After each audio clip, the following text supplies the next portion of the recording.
এই আন্দোলন সংগ্রামের মধ্য দিয়ে খুলনাকে আমরা গড়ে তোলার চেষ্টা করছি।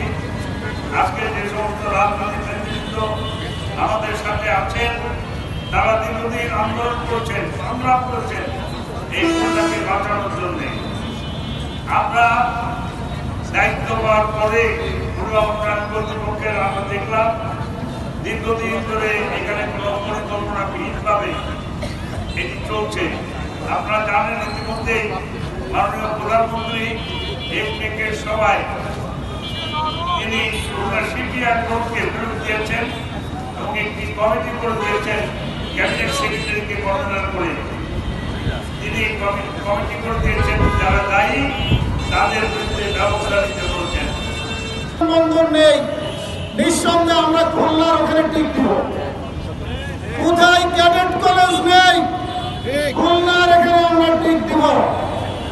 আমরা কোথায় মেরিন একাডেমি নেই, সেটা বললে খুলনার এখানে আমরা টিক দিতে পারি। আমরা যদি বলি যে কোথায় টিপসি নেই, আমরা খুলনার এখানে টিক দিতে পারি। আমরা যদি বলি বন্ধুগণ কোথায় গ্যাসের লাইন নেই কোন বিভাগীয় শহরে, সেইটা খুলনার এখানে আমরা টিক দিতে পারি। আসলে